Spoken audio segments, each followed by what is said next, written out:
Welcome to Finnegan's Fireside Tales. Today we will be reading Rapunzel by Jacob and Wilhelm Grimm. Rapunzel grew into the most beautiful child beneath the sun. When she was 12 years old, the enchantress shut her into a tower, which lay in a forest, and had neither stairs nor door, but quite at the top was a little window. When the enchantress wanted to go in, she placed herself beneath this, and cried, "Rapunzel, Rapunzel, let down thy hair to me." Rapunzel had magnificent long hair, fine as spun gold, and when she heard the voice of the enchantress, she unfastened her braided tresses, wound them round one of the hooks of the window above, and then the hair fell 20 ells down, and the enchantress climbed up by it. After a year or two, it came to pass that the king's son rode through the forest and went by the tower. Then he heard a song, which was so charming that he stood still and listened.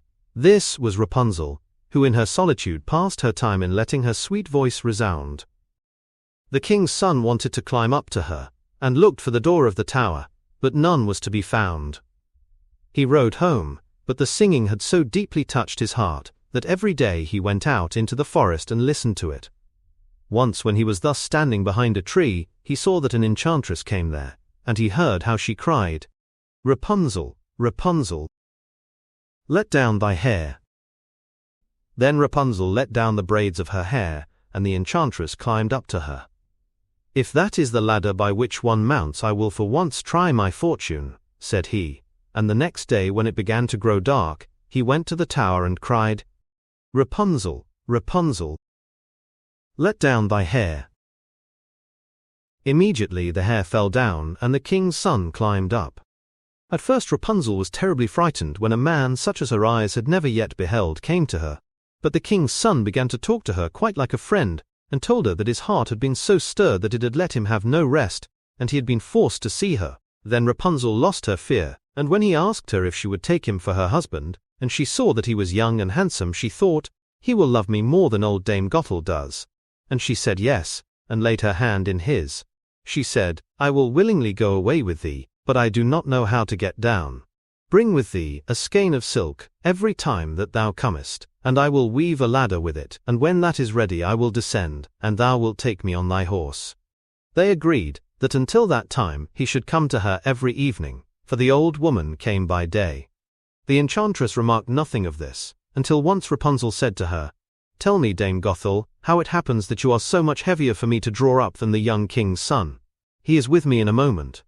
"Ah, thou wicked child," cried the enchantress, "what do I hear thee say? I thought I had separated thee from all the world, and yet thou hast deceived me."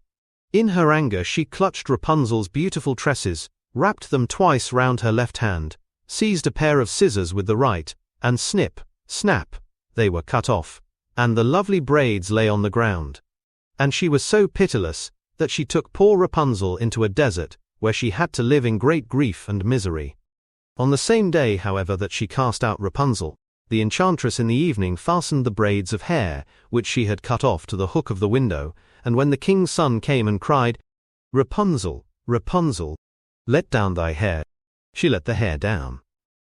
The king's son ascended, but he did not find his dearest Rapunzel above, but the enchantress, who gazed at him with wicked and venomous looks.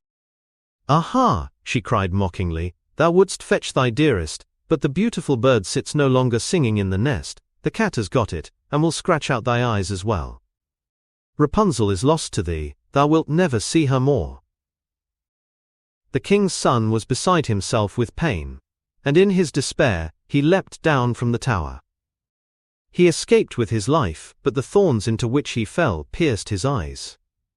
Then he wandered quite blind about the forest, ate nothing but roots and berries, and did nothing but lament and weep over the loss of his dearest wife. Thus he roamed about in misery for some years, and at length came to the desert where Rapunzel, with the twins to which she had given birth, a boy and a girl, lived in wretchedness.